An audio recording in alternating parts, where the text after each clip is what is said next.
السلام علیکم ورحمۃ اللہ وبرکاتہ نحمدہ ونصلی علی رسولہ الکریم اما بعد فاعوذ باللہ السمیع العلیم من الشیطان الرجیم من ہمزہ ونفخہ ونفثہ بسم اللہ الرحمن الرحیم 15واں پارہ سورہ بنی اسرائیل۔ سورہ بنی اسرائیل مکی صورت ہے، اس میں 12 رکوع اور 111 آیات ہیں۔ بسم اللہ الرحمن الرحیم، شروع اللہ کے نام سے جو بے انتہا مہربان اور نہایت رحم فرمانے والا ہے۔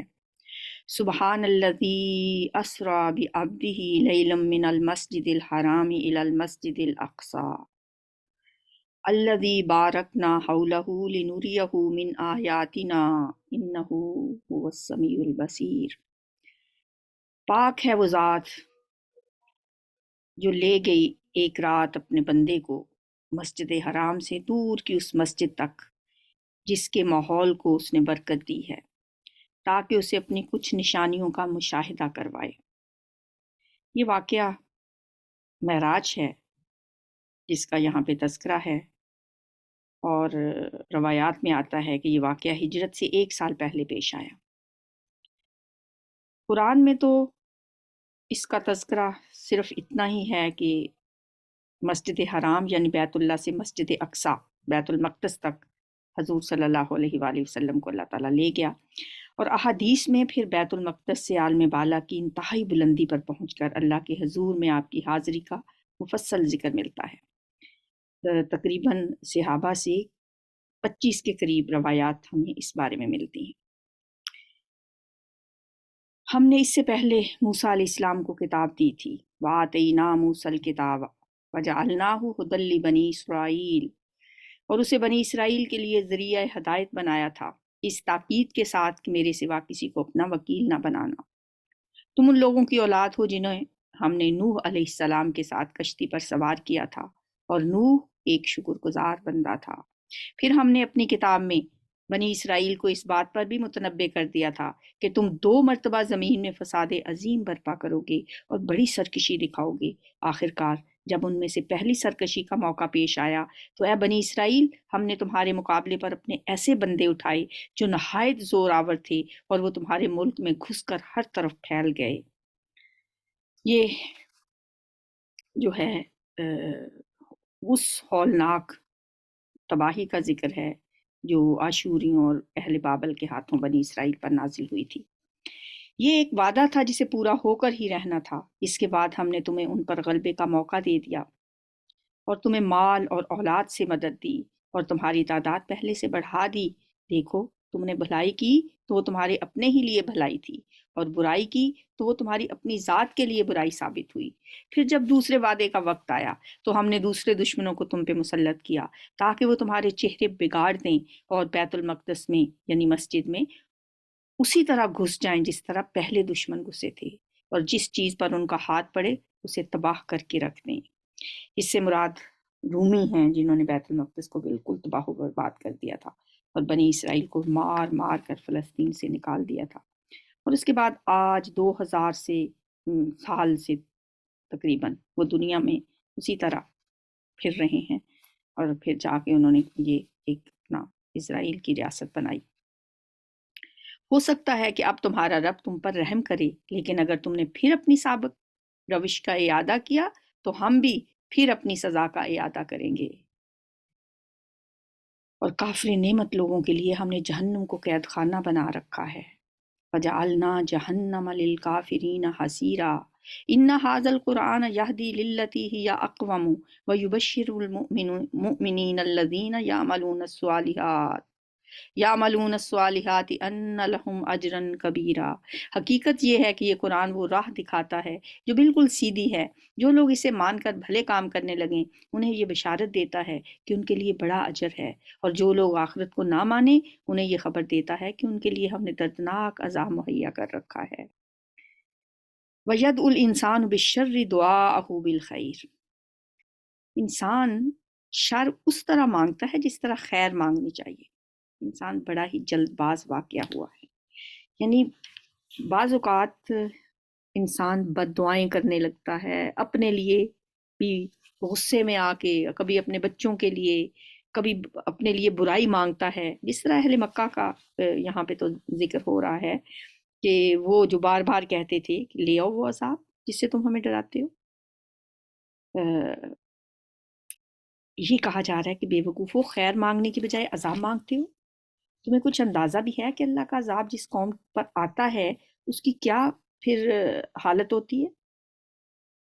اور مسلمانوں کے لیے بھی اس میں ایک نہایت لطیف سی تنبیہ ہے، جو کفار کے ظلم و ستم سے بعض اوقات تنگ آ کر ان کی ہٹ دھرمیوں کی وجہ سے کبھی کبھی ان کے حق میں نزول عذاب کی دعا کرنے لگتے تھے۔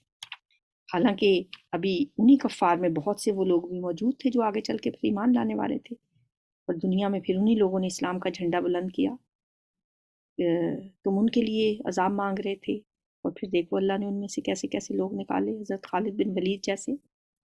اس پر اللہ فرماتا ہے کہ انسان بڑا ہی بے صبر واقع ہے، ہر وہ چیز مانگ بیٹھتا ہے جس کی اسے لگتا ہے کہ اس وقت اسے بر وقت ضرورت ہے، حالانکہ بعد میں اسے خود تجربے سے پتہ چل جاتا ہے کہ اگر اس وقت اس کی یہ دعا قبول کر لی جاتی تو وہ اس کے حق میں بہتر نہ ہوتی۔ اس لیے ہمیں ہمیشہ دعا کیسے مانگنی چاہیے؟ یا اللہ جو میرے لیے بہتر ہے وہ مجھے عطا فرما۔ کسی بھی چیز کے لیے ضد کر کے کہ یہی مجھے ملے، یا بعض اوقات ہم دوسروں کے لیے کوئی ایسی دعا مانگ رہے ہوتے ہیں، وَجَعَلْنَا اللَّيْلَ وَالنَّهَارَ آیَتَيْنِ فَمَحَوْنَا آیَةَ اللَّيْلِ وَجَعَلْنَا آیَةَ النَّهَارِ مُبْصِرَةً۔ دیکھو ہم نے رات اور دن کو دو نشانیاں بنایا ہے، رات کی نشانی کو ہم نے بے نور بنایا اور دن کی نشانی کو روشن کر دیا، تاکہ تم اپنے رب کا فضل تلاش کر سکو اور ماہ و سال کا حساب معلوم کر سکو۔ اسی طرح ہم نے ہر چیز کو الگ الگ نمایاں کر کے رکھا ہے، ہر انسان کا شگون ہم نے اس کے اپنے گلے میں لٹکا رکھا ہے۔ وَكُلَّ إِنسَانٍ أَلْزَمْنَاهُ طَائِرَهُ فِي عُنُقِهِ، اس کے اپنے گلے میں اس کا شگون لٹک رہا ہے، یعنی ہر انسان کی نیک بختی، بد بختی اور اس کے انجام کی بھلائی اور برائی کے اسباب خود اس کی اپنی ذات ہی میں موجود ہوتے ہیں۔ وَنُخْرِجُ لَهُ يَوْمَ الْقِيَامَةِ كِتَابًا، اور قیامت کے روز ہم ایک تحریر اس کے لیے نکالیں گے جسے وہ کھلی کتاب کی طرح پائے گا۔ اسے کہا جائے گا پڑھ اپنا نامہ اعمال، اقرأ کتابک کفیٰ بنفسک اليوم علیک حسیبا، آج اپنا حساب لگانے کے لیے تو خود ہی کافی ہے۔ جو کوئی راہ راست اختیار کرے اس کی راست روی اسی کے لیے مفید ہے، اور جو گمراہ ہوا اس کی گمراہی کا وبال اسی پر ہے۔ کوئی بوجھ اٹھانے والا دوسرے کا بوجھ نہ اٹھائے گا،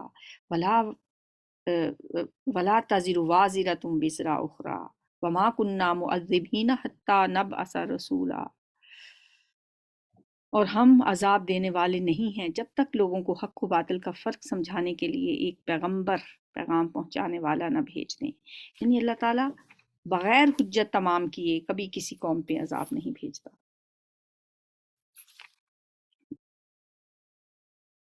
وَإِذَا أَرَدْنَا أَن نُهْلِكَ قَرْيَةً أَمَرْنَا مُتْرَفِيهَا فَفَسَقُوا فِيهَا فَحَقَّ عَلَيْهَا الْقَوْلُ فَدَمَّرْنَاهَا تَدْمِيرًا۔ جب ہم کسی بستی کو ہلاک کرنے کا ارادہ کرتے ہیں تو اس کے خوشحال لوگوں کو حکم دیتے ہیں اور وہ اس میں نافرمانیاں کرنے لگتے ہیں۔ یعنی کسی بھی قوم کی تباہی اس کی ایلیٹ کلاس کی طرف کی نافرمانیوں سے شروع ہوتی ہے، تب عذاب کا فیصلہ اس بستی پر چسپاں ہو جاتا ہے اور ہم اسے برباد کر کے رکھ دیتے ہیں۔ دیکھ لو کتنی ہی نسلیں ہیں جو نوح علیہ السلام کے بعد ہمارے حکم سے ہلاک ہوئیں۔ تیرا رب اپنے بندوں کے گناہوں سے پوری طرح باخبر ہے اور سب کچھ دیکھ رہا ہے۔ وَكَفَىٰ بِرَبِّكَ بِذُنُوبِ عِبَادِهِ خَبِيرًا بَصِيرًا۔ جو کوئی اس دنیا میں جلدی حاصل ہونے والے فائدوں کا خواہش مند ہے اسے ہم یہیں دے دیتے ہیں جو دنیا ہی چاہتا ہے۔ من کان یرید العاجلہ عجلنا لہ فیہا، لیکن یہ نہیں کہ ہم جو وہ چاہتے ہیں، ما نشاء لمن نرید، اسے دے دیتے ہیں جو کچھ بھی جسے دینا چاہیں، جسے دینا چاہیں اور جتنا دینا چاہیں۔ پھر اس کے نصیب میں جہنم لکھ دیتے ہیں، کیونکہ اس نے دنیا ہی مانگی تھی، آخرت تو اس نے مانگی نہیں تھی، جسے وہ تاپے گا ملامت زدہ اور رحمت سے محروم ہو کر۔ استغفر اللہ۔ ثم جعلنا لہ جہنم یصلاھا مذموما مدحورا۔ اس لیے ہمیشہ دنیا اور آخرت دونوں مانگنی چاہیے۔ ربنا آتنا فی الدنیا حسنہ وفی الآخرۃ حسن، صرف دنیا کبھی نہیں مانگنی چاہیے، جب بھی دنیا کی کوئی چیز مانگے ساتھ آخرت کی بھلائی بھی مانگی، اور جو آخرت کا خواہش مند ہو اور اس کے لیے کوشش کرے، جیسے کہ اس کے لیے کوشش کرنی چاہیے۔ آخرت صرف طلب کرنے سے نہیں مل جاتی کہ ہم دعائیں کرتے رہیں اور بس عمل ہمارے جدھر کو مرضی جا رہے ہوں، بل نہیں، ومن اراد الآخرۃ وسعی لہا سعیہا فہو مومن، اور وہ مومن بھی ہو، یہ بھی شرط ہے، یہ نہیں کہ کوئی غیر مسلم ہو اور وہ جتنی بھی کوششیں کر لے آخرت کے لیے۔ تین باتیں اس میں ہو گئیں، ایک تو یہ کہ وہ آخرت اللہ سے مانگ رہا ہے اور آخرت کے لیے پھر کوشش بھی کر رہا ہے، آخرت کا خواہش مند بھی ہے، اس کے لیے کوشش کر رہا ہے، ایسی کوشش جیسی کہ کوشش ہونی چاہیے، اور پھر نمبر 3 مومن بھی ہو، تو ایسے ہر شخص کی کوشش نتیجہ خیز ہوگی۔ فَأُولَٰئِکَ کَانَ سَعْیُہُم مَشْکُورًا، اللہ ان کی کوششوں کی پھر قدردانی کرتا ہے، ان کی کوششوں کو رائے گاہ نہیں جانے دیتا، ان کی کوششیں پھر ناکام نہیں ہوا کرتی، اس کے کام کی قدر کی جائے گی، اور جتنی اور جیسی کوشش بھی اس نے آخرت کی کامیابی کے لیے کی ہوگی اسے اس کا پھل ضرور ملے گا،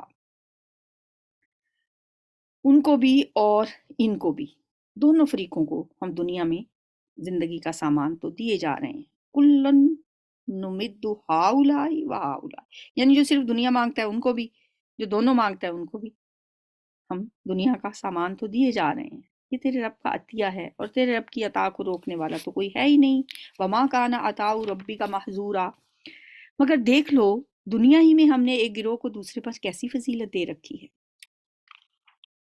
یعنی دنیا میں یہ فرق ہمیں نظر آتا ہے کہ آخرت کے طلبگار دنیا پرست لوگوں پر فضیلت رکھتے ہیں، یہ فضیلت اس اعتبار سے نہیں ہے کہ ان کے کھانے اور لباس اور ان کی سواریاں جو ہیں، ان کے ٹھاٹ پاٹ جو ہیں وہ ان سے بڑھ چڑھ کر ہیں، بلکہ اس اعتبار سے ہے کہ یہ جو کچھ بھی پاتے ہیں امانت صداقت کے ساتھ پاتے ہیں، جو کچھ بھی وہ کما رہے ہیں وہ ظلم اور بے انصافی سے نہیں کما رہے، اور جو وہ خرچ بھی کر رہے ہیں جو کچھ انہیں ملتا ہے اس کو پھر آگے اللہ کے راہ میں بھی دیتے ہیں، حقداروں کے حقوق دیتے ہیں، سائل اور محروم کو ان کا حصہ دیتے ہیں، اللہ کی خوشنودی کے لیے نیک کاموں میں خرچ کرتے ہیں، جبکہ دنیا پرستوں کو جو ملتا ہے وہ صرف عیاشیوں میں اڑاتے ہیں۔ تو اس لیے فرمایا کہ یہ جو لوگ ہیں جو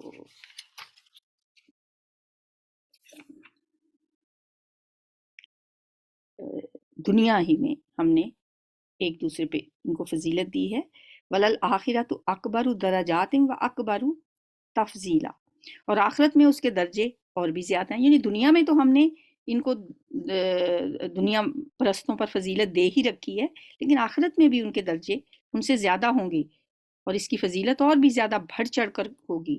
لا تجعل مع اللہ الہا آخر فتقعد مذموما مخذولا، تو اللہ کے ساتھ کسی دوسرے معبود کو نہ پکارو، نہ بناؤ اللہ کے ساتھ کوئی اور معبود، ورنہ ملامت زدہ اور بے یار و مددگار بیٹھے رہ جاؤ گے۔ رکوع نمبر 3، وَقَضَىٰ رَبُّكَ أَلَّا تَعْبُدُوا إِلَّا إِيَّاهُ وَبِالْوَالِدَيْنِ إِحْسَانًا، تیرے رب نے فیصلہ کر دیا ہے کہ تم لوگ کسی کی عبادت نہ کرو مگر صرف اسی کی، اور والدین کے ساتھ نیک سلوک کرو۔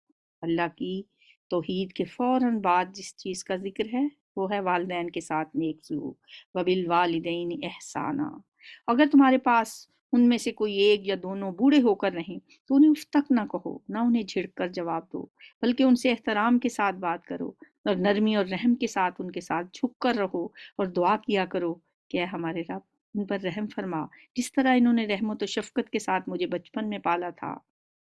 تمہارا رب خوب جانتا ہے کہ تمہارے دلوں میں کیا ہے، اگر تم صالح بن کر رہو تو وہ ایسے سب لوگوں کے لیے درگزر کرنے والا ہے جو اپنے قصور پر متنبہ ہو کر بندگی کے رویے کی طرف پلٹ آئیں۔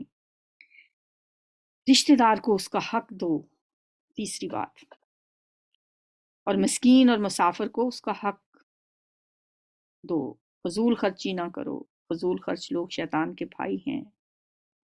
وَلَا تُبَذِّرْ تَبْذِيرًا إِنَّ الْمُبَذِّرِينَ كَانُوا إِخْوَانَ الشَّيَاطِينِ، وہ تو شیطان کے بھائی ہوتے ہیں اور شیطان اپنے رب کا بڑا ناشکرا ہے، اگر ان سے یعنی رشتہ داروں سے، حاجت مند رشتہ داروں، مسکینوں اور مسافروں سے تمہیں کبھی کترانا پڑے، یعنی کہ تم ان کو کچھ نہیں دے سکتے، اس بنا پہ کہ ابھی تم اللہ کی اس رحمت کو جس کے تم امیدوار ہو تلاش کر رہے ہو، تو تم انہیں نرم جواب دیا کرو، یہ نہیں کہ ان کو سختی کے ساتھ ڈانٹ دو۔ فَقُلْ لَهُمْ قَوْلًا مَيْسُورًا، اگر نہیں بھی کچھ دے سکتے تو بھی نرمی سے جواب دو،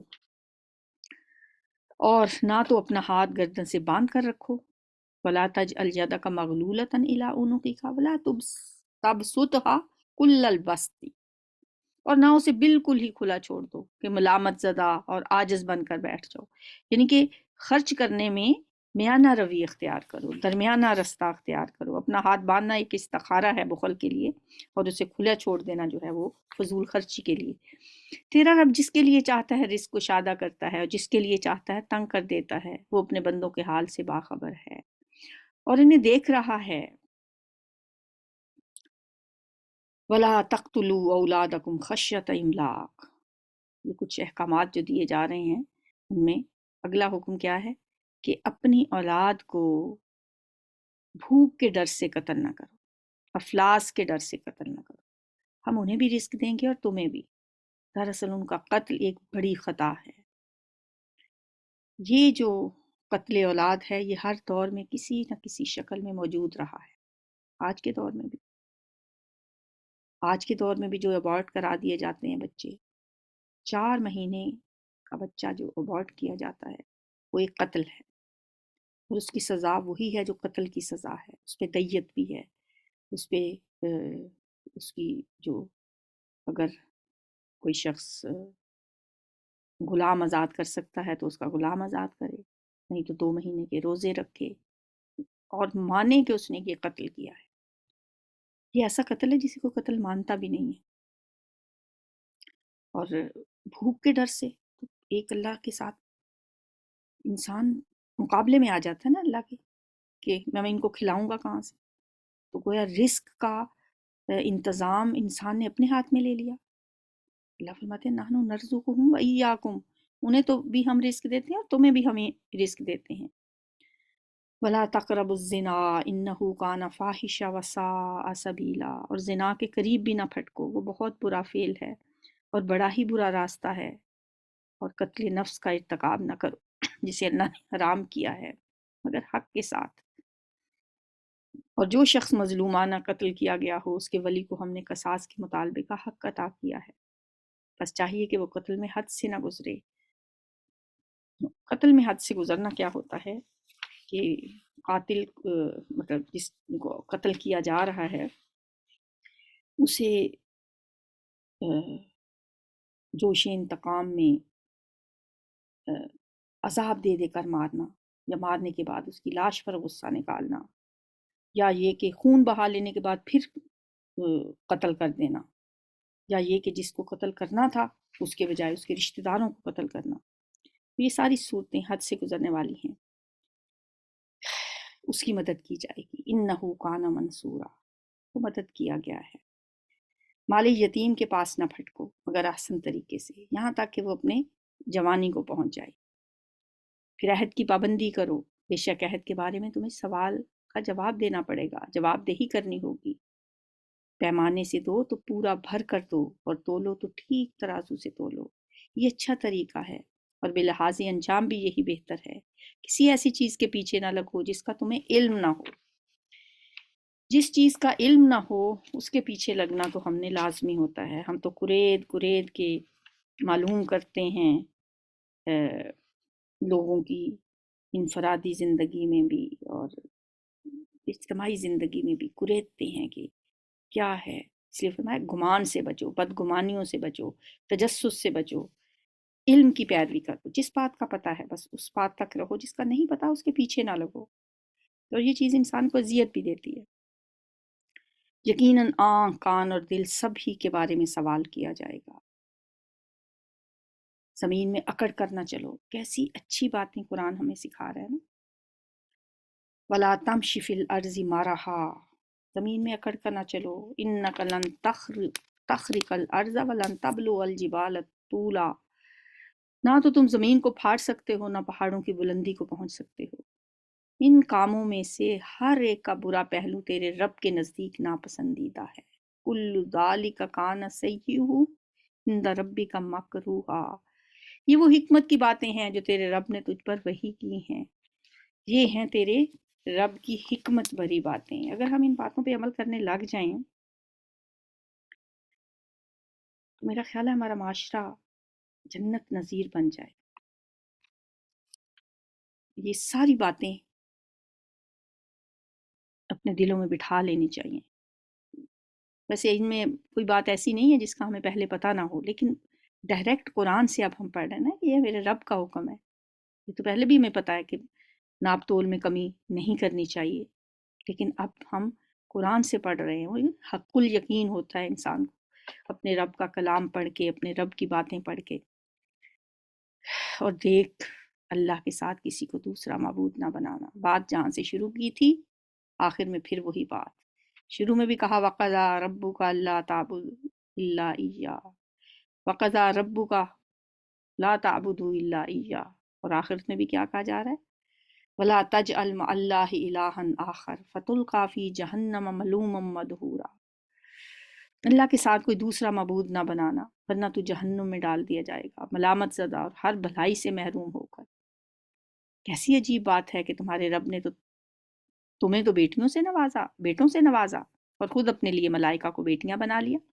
بڑی جھوٹی بات ہے جو تم لوگ زبانوں سے نکالتے ہو۔ اہل مکہ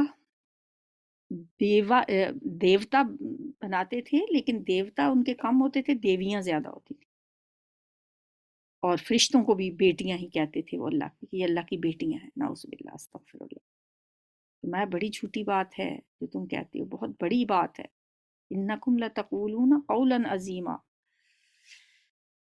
رکوع نمبر 5۔ وَلَقَدْ صَرَّفْنَا فِي هَٰذَا الْقُرْآنِ لِيَذَّكَّرُوا وَمَا يَزِيدُهُمْ إِلَّا نُفُورًا، ہم نے اس قرآن میں طرح طرح سے لوگوں کو سمجھایا کہ ہوش میں آئیں، مگر وہ حق سے اور زیادہ دور ہی بھاگے جا رہے ہیں۔ اے نبی صلی اللہ علیہ وسلم، ان سے کہو کہ اگر اللہ کے ساتھ دوسرے خدا بھی ہوتے جیسا کہ یہ لوگ کہتے ہیں تو وہ مال کے عرش کے مقام کو پہنچنے کی ضرور کوشش کرتے۔ پاک ہے وہ اور بہت بلند اور بالا و برتر ہے ان باتوں سے جو یہ لوگ کر رہے ہیں۔ اس کی پاکی تو ساتوں آسمان اور زمین اور ساری چیزیں بیان کر رہی ہیں۔ تسبح لہ السماوات السبع والارض ومن فیہن وَإِن مِّن شَيْءٍ إِلَّا يُسَبِّحُ بِحَمْدِهِ وَلَٰكِن لَّا تَفْقَهُونَ تَسْبِیحَهُ۔ سبحان اللہ، اس بات کو ذرا محسوس کر کے دیکھیں کہ اس کی پاکی، اس کی تسبیح تو ساتوں آسمان کرتے ہیں اور زمین اور وہ ساری چیزیں جو آسمان اور زمین میں ہیں۔ کبھی یہ تصور کریں، چلتے چلتے دیکھیں کہ یہ درخت بھی اللہ کی تسبیح کر رہا ہے، یہ جانور بھی اللہ کی تسبیح بھی کر رہے ہیں، یہ بادل، یہ پہاڑ، یہ درخت، یہ پودے، ہر چیز اللہ کی تسبیح کرتی ہے۔ کوئی چیز ایسی نہیں جو اس کی حمد کے ساتھ اس کی تسبیح نہ کر رہی۔ سبحان اللہ۔ وَلَٰكِن لَّا تَفْقَهُونَ تَسْبِیحَهُمْ، لیکن تم ان کی تسبیح سمجھ نہیں رہے، تم سمجھتے نہیں ہو کہ وہ کیسے تسبیح کرتے ہیں، ان کا اپنا انداز ہے۔ جب کسی چیز پہ نظر پڑے سوچیں یہ اللہ کی تسبیح کر رہی ہے تو میں کیوں نہیں، فوراً کہیں سبحان اللہ۔ ہمیں بھی ہر وقت اللہ کی تسبیح کرتے رہنا چاہیے، اور سوچ سمجھ کے۔ تسبیح ہوتی کیا ہے؟ پاک ہے اللہ، ہر عیب سے پاک۔ وہ ذات ایسی ہے جو ہر عیب سے پاک ہے۔ حقیقت یہ ہے کہ وہ بڑا ہی بردبار اور درگزر کرنے والا ہے۔ انہ کان حلیما غفورا۔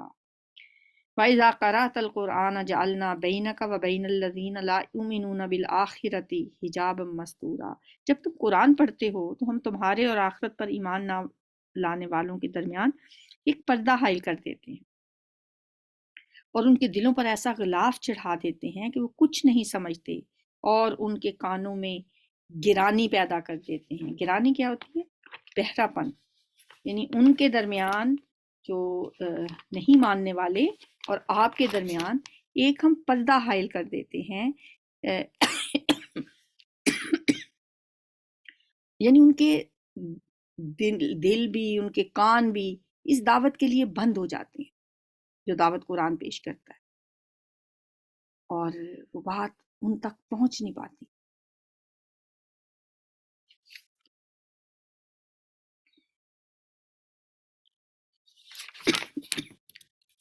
وَإِذَا ذَكَرْتَ رَبَّكَ فِي الْقُرْآنِ وَحْدَهُ، اور جب تم قرآن میں اپنے ایک ہی رب کا ذکر کرتے ہو تو وہ نفرت سے منہ موڑ لیتے ہیں، کیونکہ انہیں یہ بات پسند نہیں آتی کہ اللہ کا ذکر کیا جائے۔ ہمیں معلوم ہے کہ جب وہ کان لگا کر آپ کی باتیں سنتے ہیں تو دراصل کیا سنتے ہیں، اور جب بیٹھ کر وہ باہم سرگوشیاں کرتے ہیں تو کیا کہتے ہیں۔ یہ ظالم آپس میں کہتے ہیں کہ یہ تو ایک سحر زدہ آدمی ہے جس کے پیچھے تم لوگ جا رہے ہو۔ لوگ ظاہر ہے قرآن تو ان کو دلوں پہ اثر کرتا تھا، وہ کان لگا لگا کے آپ کی آیات سنتے تھے، چھپ چھپ کے بھی سنتے تھے، اور پھر اگر کسی کو دیکھ لیتے تھے سنتے ہوئے تو پھر اسے جا کے کہتے تھے کہ کہیں یہ تو ایک سحر زدہ آدمی ہے، کہیں تم پہ بھی یہ جادو نہ کر دے۔ دیکھو کیسی باتیں ہیں جو یہ لوگ آپ پر بناتے ہیں، یہ بھٹک گئے ہیں، انہیں راستہ نہیں ملتا۔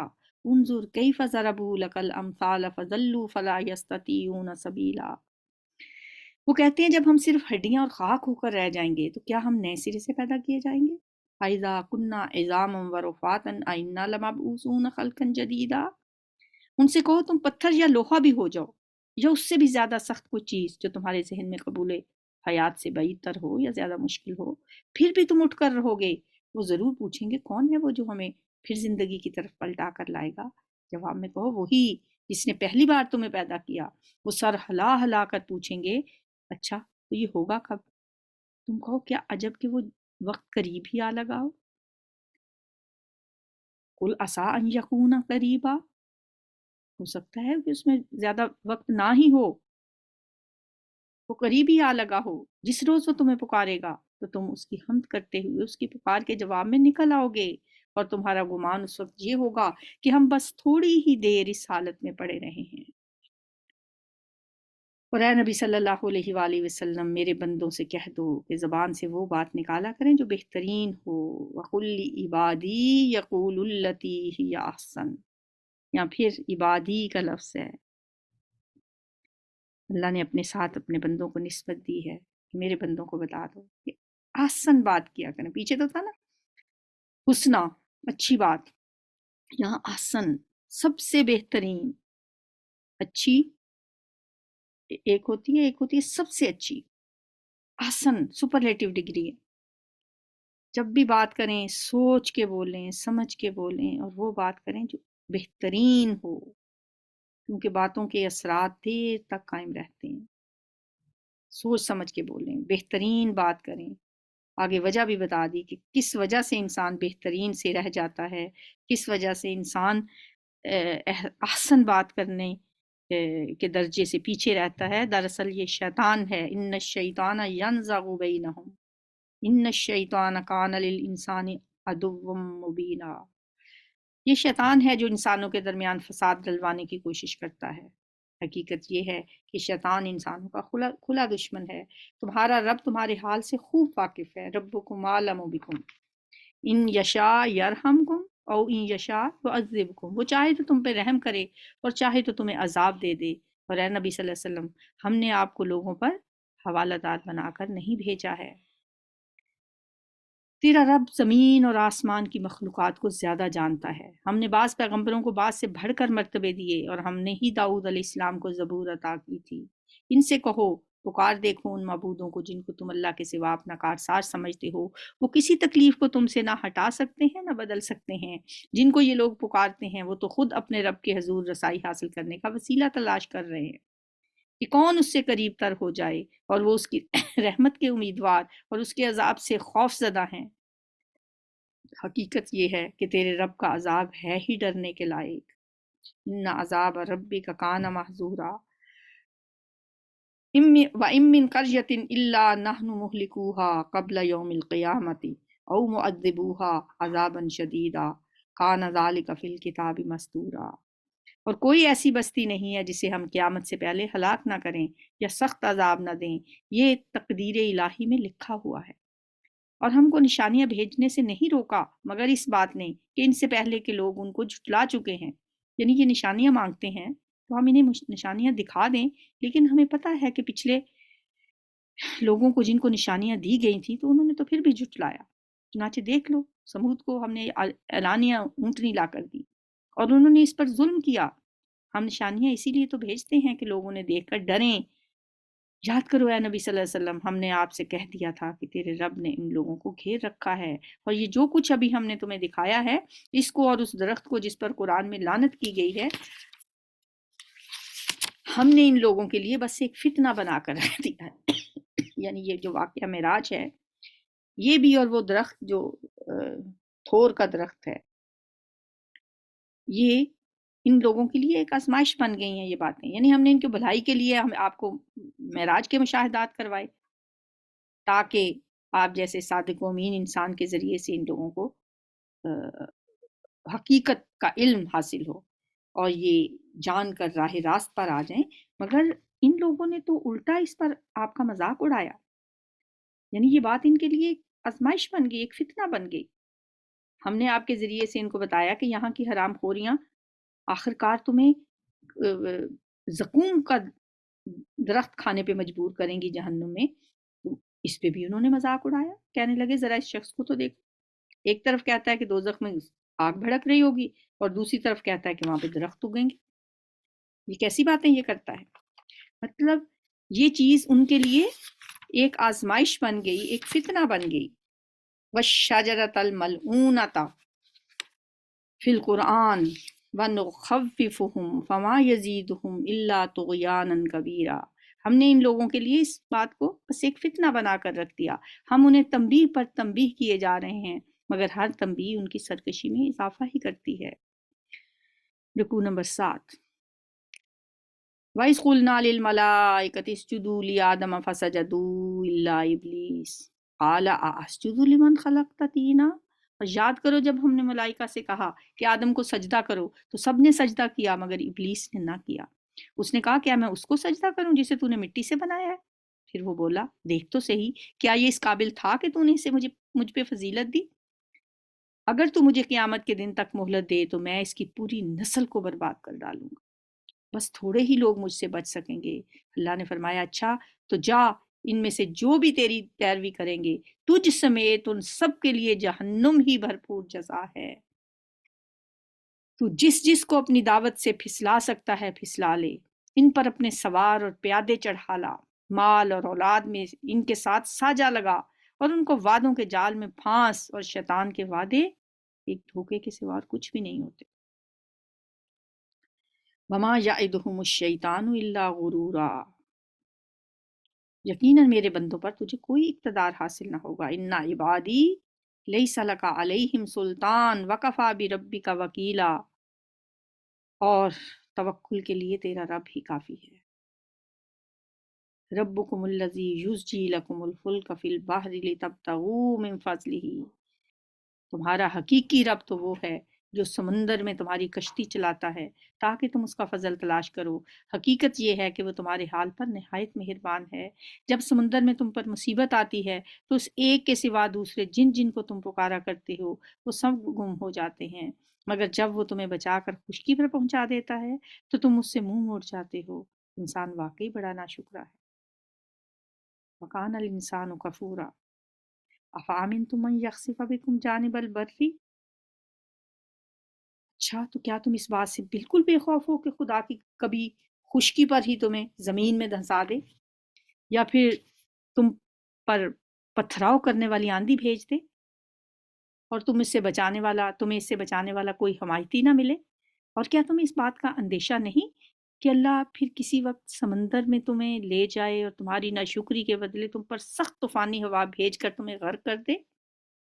کیا تم اس بات سے بے خوف ہو گئے؟ اور تمہیں ایسا کوئی نہ ملے جو اس سے تمہارے اس انجام کی پوچھ گچھ کر سکے۔ ثم لا تجدوا لکم علینا بہ طبیعا، یہ تو ہماری عنایت ہے کہ ہم نے بنی آدم کو بزرگی دی اور انہیں خشکی و تری میں سواریاں عطا کیں اور انہیں پاکیزہ چیزوں سے رزق دیا اور اپنی بہت سی مخلوقات پر نمایاں فوقیت دی۔ رکوع نمبر 8۔ یوم ندعو کل اناس بامامہم پھر خیال کرو اس دن کا جب کہ ہم ہر انسان کو، ہر انسانی گروہ کو اس کے پیشوا کے ساتھ بلائیں گے۔ اس وقت جن لوگوں کو ان کا نامہ اعمال سیدھے ہاتھ میں دیا گیا وہ اپنا کارنامہ پڑھیں گے اور ان پر ذرہ برابر ظلم نہ ہوگا، اور جو اس دنیا میں اندھا بن کر رہا وہ آخرت میں بھی اندھا ہی رہے گا، بلکہ راستہ پانے میں اندھے سے بھی زیادہ ناکام۔ ومن کان فی ہذہ اعمی فہو فی الآخرۃ اعمی واضل سبیلا۔ اور اے نبی صلی اللہ علیہ وسلم، ان لوگوں نے اس کوشش میں کوئی کسر نہیں اٹھا رکھی کہ تمہیں فتنے میں ڈال کر اس وحی سے پھیر دیں جو ہم نے آپ کی طرف بھیجی ہے، تاکہ آپ ہمارے نام پر اپنی طرف سے کوئی بات گھڑ لائیں۔ اگر آپ نے ایسا کرتے آپ تو وہ ضرور آپ کو اپنا دوست بنا لیتے، اور بعید نہ تھا کہ اگر ہم آپ کو مضبوط نہ رکھتے تو آپ ان کی طرف کچھ نہ کچھ جھک ہی جاتے، لیکن اگر آپ ایسا کرتے تو ہم آپ کو دنیا میں بھی دوہرے عذاب کا مزہ چکھاتے اور آخرت میں بھی دوہرے عذاب کا، پھر ہمارے مقابلے میں آپ کو کوئی مددگار نہ ملتا۔ ثم لا تجد لک علینا نصیرا۔ اور یہ لوگ اس بات پر بھی تلے رہے ہیں کہ تمہارے قدم اس سرزمین سے اکھاڑ دیں اور تمہیں یہاں سے نکال باہر کریں، لیکن یہ اگر ایسا کریں گے تو تمہارے بعد یہ خود بھی یہاں کچھ زیادہ دیر ٹھہر نہ سکیں گے۔ یہ ہمارا مستقل طریقہ کار ہے، سنت من قد ارسلنا قبلک من رسلنا، جو ان سب رسولوں کے معاملے میں ہم نے برتا ہے جنہیں تم سے پہلے ہم نے بھیجا تھا، اور ہمارے طریقہ کار میں تم کوئی تغیر، کوئی تبدیلی نہ پاؤ گے۔ رکوع نمبر 9۔ اقم الصلاۃ لدلوک الشمس الی غسق اللیل وقرآن الفجر ان قرآن الفجر کان مشہودا۔ نماز قائم کرو زوال آفتاب سے لے کر رات کے اندھیرے تک، اور فجر کے قرآن کا بھی التزام کرو کیونکہ قرآن فجر مشہود ہوتا ہے۔ اس میں ظہر سے لے کر عشاء تک کی چاروں نمازیں آ جاتی ہیں، اور فجر کے قرآن سے مراد فجر کی نماز میں قرآن پڑھنا ہے۔ اور قرآن فجر کے مشہود ہونے کا مطلب یہ ہے کہ اللہ کے فرشتے خاص طور پر اس کے گواہ بنتے ہیں، کیونکہ اسے خاص اہمیت حاصل ہے جو فجر کے ٹائم، فجر کی نماز کے اندر جو ہم تلاوت کرتے ہیں۔ اور رات کو تہجد پڑھو، یہ تمہارے لیے نفل ہے، بعید نہیں کہ تمہارا رب تمہیں مقام محمود پر فائز کرتے۔ تہجد کا مطلب ہوتا ہے نیند توڑ کر اٹھنا، اس لیے اکثر لوگ پوچھتے ہیں کہ اگر ہم جاگتے رہیں تو سونے سے پہلے اگر ہم نوافل پڑھ لیں تو وہ بھی تہجد ہے۔ نوافل پڑھ لیں، ضرور پڑھیں، اگر آپ جاگ رہے ہیں اور آپ پڑھنا چاہتے ہیں تو یہ تو ہے ہی زائد نماز، لیکن جو لفظ تہجد ہے نا اس کا مطلب ہوتا ہے نیند توڑنا۔ اور آپ دیکھیں کہ نیند سے اٹھنا جو ایک شاق گزرتا ہے نا نفس پہ، جو اس کا اجر ہے وہ ایک الگ اجر ہے، لیکن اس کا یہ بھی نہیں مطلب کہ اگر آپ جاگ رہے ہیں آپ نفل پڑھیں تو ضرور پڑھیں، بہت اچھی بات ہے، مطلب یہ نہیں کہ اس سے روکا گیا ہے۔ یعنی رات کا ایک حصہ سونے کے بعد پھر اٹھ کر جو نماز پڑھی جاتی ہے نا پراپر تہجد، تو وہی کہلاتی ہے۔ یہ تمہارے لیے نفل ہے، اور امید ہے کہ تمہارا رب تمہیں مقام محمود پہ فائز کر دے گا۔ نبی صلی اللہ علیہ وآلہ وسلم کے لیے یہ جو مقام ہے مقام محمود، اس کے لیے ہم ہر اذان کے بعد جو دعا مانگتے ہیں اس میں بھی ہم آپ کے لیے مقام محمود پہ فائز ہونے کی دعا مانگتے ہیں، یعنی دنیا اور آخرت میں آپ کو ایسے مرتبے پہ اللہ پہنچا دے جہاں آپ محمود خلائق بن کے رہیں، ہر طرف سے آپ پر حمد اور ستائش کی بارش ہو اور آپ کی ہستی قابل تعریف ہستی بن جائے، یہ ہے مقام محمود۔ اور دعا کریں، وقل ربی ادخلنی مدخل صدق واخرجنی مخرج صدق واجعل لی من لدنک سلطانا نصیرا، کہ اے پروردگار مجھے دنیا جہاں بھی تو لے جا سچائی کے ساتھ لے جا، اور جہاں سے بھی نکال سچائی کے ساتھ نکال، اور اپنی طرف سے ایک اقتدار کو میرا مددگار بنا دے، کہیں بھی آپ کوئی جگہ بدلیں، کسی دوسری جگہ جائیں تو یہ دعا ضرور مانگا کریں۔ اور اس دعا میں یہ بھی کہا گیا ہے کہ اے اللہ تو مجھے یا تو خود اقتدار عطا کر یا کسی حکومت کو میرا مددگار بنا دے تاکہ اس کی طاقت سے میں دنیا کے اس بگاڑ کو درست کر لوں، جو گناہوں کے کا جو ایک سیلاب ہے اس کو میں دور کر سکوں، اور جو تیرا قانون عدل ہے میں اس کو جاری کر سکوں۔ اس کے لیے اللہ تو میرا کسی کو مددگار بنا دے۔ اور اعلان کر دو وَقُلْ جَاءَ الْحَقُّ وَزَهَقَ الْبَاطِلُ إِنَّ الْبَاطِلَ كَانَ زَهُوقًا، کہ حق آ گیا اور باطل مٹ گیا، باطل تو مٹنے ہی والا ہے۔ اور آپ نے پھر یہ اعلان کب کیا؟ جب فتح مکہ ہوا، آپ مکہ میں داخل ہوئے، آپ نے وہاں دیکھا کہ وہاں 360 بت رکھے ہوئے ہیں، آپ بتوں کو توڑتے جاتے اور آپ یہ فرماتے جاتے جا الحق وزحق الباطل ان الباطل کان زہوقا، حق آ گیا اور باطل مٹ گیا، باطل تو مٹنے ہی والا ہے۔ وَنُنَزِّلُ مِنَ الْقُرْآنِ مَا هُوَ شِفَاءٌ وَرَحْمَةٌ لِّلْمُؤْمِنِينَ، ہم اس قرآن کے سلسلہ نزول میں وہ کچھ نازل کر رہے ہیں جو ماننے والوں کے لیے تو شفا اور رحمت ہے، مگر ظالموں کے لیے خسارے کے سوا اور کسی چیز میں اضافہ نہیں کرتا۔ قرآن شفا ہے۔ ایک دفعہ حضرت عائشہ صدیقہ کے پاس آپ تشریف لائے تو دیکھا کہ ایک خاتون ان کا کوئی علاج کر رہی تھی، ان کی طبیعت خراب تھی، تو آپ نے فرمایا کہ قرآن کے ساتھ ان کا علاج کر، یعنی قرآن شفا ہے۔ قرآن کی آیات پڑھ کے دم کرنا، قرآن کے ذریعے سے، جیسے آج کل ہم کہتے ہیں کہ سورۃ رحمان سننا یا قرآن کی آیات شفا پڑھنا، سورہ فاتحہ پڑھ کے دم کرنا، تو قرآن شفا ہے۔ اگر کوئی اپنے طریقے سے جیسے بھی جو بھی آیات پڑھ کے دم کرے یا اس کے ذریعے سے علاج کرتا ہے تو وہ درست ہے۔ وَلَا يَزِيدُ الظَّالِمِينَ إِلَّا خَسَارًا، مگر ظالموں کے لیے خسارے کے سوا اور کسی چیز میں اضافہ نہیں کرتا۔ انسان کا حال یہ ہے کہ جب ہم اس کو نعمت عطا کرتے ہیں تو وہ اکڑتا ہے، پیٹھ موڑ لیتا ہے، اور جب ذرا مصیبت سے سامنا ہوتا ہے تو مایوس ہونے لگتا ہے۔ اے نبی، ان لوگوں سے کہہ دو ہر ایک اپنے طریقے پر عمل کر رہا ہے، اب یہ تمہارا رب ہی بہتر جانتا ہے کہ سیدھی راہ پر کون ہے۔ رکوع نمبر 10۔ وَيَسْأَلُونَكَ عَنِ الرُّوحِ، یہ لوگ آپ سے روح کے متعلق پوچھتے ہیں، کہیے یہ روح میرے رب کے حکم سے آتی ہے، مگر تم لوگوں نے علم سے کم ہی حصہ پایا ہے۔ روح سے مراد روح الامین حضرت جبریل بھی ہیں، یعنی وحی، اور روح سے مراد جسمانی روح بھی ہے، جو عام طور پر سمجھا جاتا ہے اس آیت سے مراد بعض مفسرین یہی لیتے ہیں کہ روح سے مراد جان ہے، یعنی لوگوں نے نبی صلی اللہ علیہ وسلم سے روح حیات کے متعلق پوچھا تھا کہ اس کی حقیقت کیا ہے، اور اس کا جواب دیا گیا کہ وہ اللہ کے حکم سے آتی ہے، اور اس کا بعض مفسرین یہ مطلب بھی لیتے ہیں کہ اس سے مراد جبریل علیہ السلام یعنی وحی الہی بھی ہے۔ اور اے نبی صلی اللہ علیہ وسلم، ہم چاہیں تو وہ سب کچھ تم سے چھین لیں جو ہم نے وحی کے ذریعے سے تمہیں عطا کیا ہے، پھر تم ہمارے مقابلے میں کوئی حمایتی نہ پاؤ گے جو اسے واپس دلا سکے۔ یہ تو جو کچھ تمہیں ملا ہے تمہارے رب کی رحمت سے ملا ہے، حقیقت یہ ہے کہ اس کا فضل تم پر بہت بڑا ہے۔ کہہ دو کہ اگر انسان اور جن سب مل کر بھی اس قرآن جیسی کوئی چیز لانے کی کوشش کریں تو نہ لا سکیں، چاہے وہ سب ایک دوسرے کے مددگار ہی کیوں نہ ہوں۔ یہ پھر ایک چیلنج کیا گیا ہے، جیسے سورہ بقرہ میں تھا، سورہ یونس میں تھا، ہم نے کئی دفعہ پڑھا کہ کوئی اس جیسی ایک آیت ہی بنا کے لا دو، کوئی اس جیسی 10 آیتیں ہی بنا کے لا دو۔ یہاں بھی یہی کہا جا رہا ہے کہ اس جیسے قرآن پھر بنا کے لاؤ نا، بمثل ھذا القرآن، سب جن و انس مل جاؤ، لیکن یہ کبھی نہیں ہو سکتا اور نہ قیامت تک ہوگا۔ وَلَقَدْ صَرَّفْنَا لِلنَّاسِ فِي هَذَا الْقُرْآنِ مِنْ كُلِّ مَثَلٍ، ہم نے اس قرآن میں لوگوں کو طرح طرح سے سمجھایا، مگر اکثر لوگ انکار ہی پر جمے رہے، اور انہوں نے کہا ہم تیری بات نہ مانیں گے جب تک کہ تو ہمارے لیے زمین کو پھاڑ کر ایک چشمہ جاری نہ کر دے۔ مطالبے، یا تیرے لیے کھجوروں اور انگوروں کا ایک باغ پیدا ہو اور تو اس میں نہریں رواں کر دے، یا تو آسمان کو ٹکڑے ٹکڑے کر کے ہمارے اوپر گرا دے جیسا کہ تیرا دعویٰ ہے، یا خدا اور فرشتوں کو منہ پر ہمارے سامنے لے آ، یا تیرے لیے سونے کا ایک گھر بن جائے، یا تو آسمان پر چڑھ جائے۔ استغفر اللہ، کیسے کیسے مطالبے ہیں۔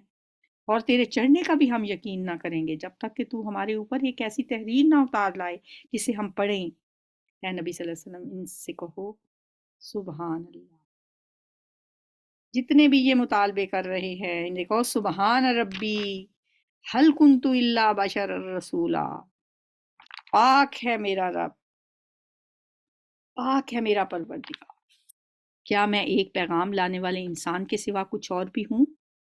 میں تو ایک بشر اور رسول ہوں۔ یہ جو مطالبے تم کر رہے ہو یہ اللہ کے اذن کے بغیر میں پورے نہیں کر سکتا۔ لوگوں کے سامنے جب بھی کبھی ہدایت آئی تو اس پر ایمان لانے سے ان کو کسی چیز نے نہیں روکا مگر ان کے اسی قول نے کہ کیا اللہ نے بشر کو پیغمبر بنا کر بھیجا ہے؟ ابعث اللہ بشر الرسولہ، اور آج بھی بہت سے لوگ یہ کہتے ہیں کہ پیغمبر بشر کیسے ہو سکتے ہیں۔ ان سے کہو اگر زمین میں فرشتے اطمینان سے چل پھر رہے ہوتے تو ہم ضرور آسمان سے کسی فرشتے ہی کو ان کے لیے پیغمبر بنا کے بھیجتے، کیونکہ انسانوں کی طرف رسول بھیجنا تھا تو انسان ہی بھیجا ہے۔ اے نبی ان سے کہہ دو کہ میرے اور تمہارے درمیان بس ایک اللہ گواہی کافی ہے، وہ اپنے بندوں کے حال سے باخبر ہے اور سب کچھ دیکھ رہا ہے۔ جس کو اللہ ہدایت دے وہی ہدایت پانے والا ہے، اور جسے وہ گمراہی میں ڈال دے تو اس کے سوا ایسے لوگوں کے لیے تو کوئی حامی و ناصر نہیں پا سکتا۔ ان لوگوں کو ہم قیامت کے روز منہ کے بل کھینچ لائیں گے، اندھے، گونگے اور بہرے، ان کا ٹھکانہ جہنم ہے۔ جب کبھی اس کی آگ دھیمی ہونے لگے گی ہم اسے اور بھڑکا دیں گے۔ یہ بدلہ ہے ان کی اس حرکت کا کہ انہوں نے ہماری آیات کا انکار کیا اور کہا کیا جب ہم صرف ہڈیاں اور خاک ہو کر رہ جائیں گے تو نئے سرے سے ہمیں پیدا کر کے اٹھا کھڑا تو نئے سرے سے ہم کو پیدا کر کے اٹھا کھڑا کیا جائے گا؟ کیا یہ ممکن ہے؟ اَإِذَا كُنَّا عِظَامًا وَرُفَاتًا أَإِنَّا لَمَبْعُوثُونَ خَلْقًا جَدِيدًا۔ کیا ان کو یہ نہ سوجا کہ جس اللہ نے زمین اور آسمانوں کو پیدا کیا ہے وہ ان جیسوں کو پیدا کرنے کی ضرور قدرت رکھتا ہے۔ اس نے ان کے حشر کے لیے ایک وقت مقرر کر رکھا ہے جس کا آنا یقینی ہے، مگر ظالموں کو اصرار ہے کہ وہ اس کا انکار ہی کریں گے۔ فَأَبَى الظَّالِمُونَ إِلَّا كُفُورًا۔ اے نبی صلی اللہ علیہ وسلم ان سے کہیے اگر میرے رب کی رحمت کے خزانے تمہارے قبضے میں ہوتے تو تم خرچ ہو جانے کے اندیشے سے ضرور ان کو روک رکھتے۔ واقعی انسان بڑا تنگ دل واقع ہوا ہے۔ وَقَانَ الْإِنسَانُ قَتُورًا وَلَقَدْ آتَيْنَا مُوسَىٰ 9 آیَاتٍ بَيِّنَاتٍ۔ ہم نے موسیٰ علیہ السلام کو 9 نشانیاں عطا کی تھیں جو صریح طور پر دکھائی دے رہی تھیں۔ ان کا تذکرہ ہم نے سورہ اعراف میں بھی پڑھا ہے۔ اب یہ تم خود بنی اسرائیل سے پوچھ لو کہ جب موسیٰ ان کے ہاں آئے تو فرعون نے یہی کہا تھا نا کہ اے موسیٰ میں سمجھتا ہوں کہ تو ضرور ایک سحر زدہ آدمی ہے۔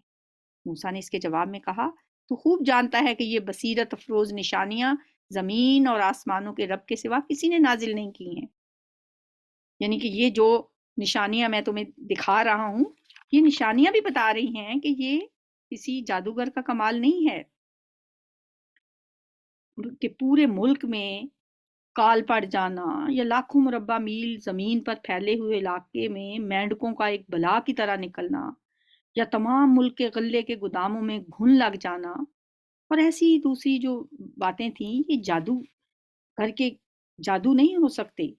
جادوگر تو کسی ایک محدود جگہ پہ ایک مجمع کی نگاہوں کو سحر زدہ کر سکتا ہے۔ اب یہ جو تم کہہ رہے ہو کہ یہ جادو ہے، یہ جادو نہیں ہے، اور میرا خیال یہ ہے کہ اے فرعون تو ضرور ایک شامت زدہ آدمی ہے۔ وَإِنِّي لَأَظُنُّكَ يَا فِرْعَوْنُ مَثْبُورًا فَأَرَادَ أَن يَسْتَفِزَّهُم مِّنَ الْأَرْضِ۔ آخرکار فرعون نے ارادہ کیا کہ موسیٰ اور بنی اسرائیل کو زمین سے اکھاڑ پھینکے، مگر ہم نے اس کو اور اس کے ساتھیوں کو اکٹھا ہی غرق کر دیا، اور اس کے بعد بنی اسرائیل سے کہا کہ اب تم زمین میں بسو، پھر جب آخرت کے وعدے کا وقت آن پورا ہوگا تو ہم تم سب کو ایک ساتھ لا حاضر کریں گے۔ اس قرآن کو ہم نے حق کے ساتھ نازل کیا اور حق ہی کے ساتھ یہ نازل ہوا ہے۔ وَبِالْحَقِّ أَنزَلْنَاهُ وَبِالْحَقِّ نَزَلَ وَمَا أَرْسَلْنَاكَ إِلَّا مُبَشِّرًا وَنَذِيرًا۔ اور اے نبی صلی اللہ علیہ وسلم تمہیں ہم نے اس کے سوا اور کسی کام کے لیے نہیں بھیجا کہ جو مان لے اسے بشارت دے دو اور جو نہ مانے اسے خبردار کر دو، اور اس قرآن کو ہم نے تھوڑا تھوڑا کر کے نازل کیا ہے تاکہ تم ٹھہر ٹھہر کر اسے لوگوں کو سناؤ، اور اسے ہم نے موقع موقع سے بتدریج اتارا ہے۔ اے نبی ان لوگوں سے کہہ دو کہ تم اسے مانو یا نہ مانو، جن لوگوں کو اس سے پہلے علم دیا گیا ہے انہیں جب یہ سنایا جاتا ہے تو وہ منہ کے بل سجدے میں گر جاتے ہیں۔ یعنی جو لوگ مسلمان ہو جاتے تھے اہل کتاب میں سے ان کی تعریف کی گئی ہے کہ جب یہ قرآن انہیں سنایا جاتا ہے اذا یتلا علیہم یخرون للاذقان سجدا، اور پکار اٹھتے ہیں سبحان ربنا ان کان وعد ربنا لمفعولا، پاک ہے ہمارا رب،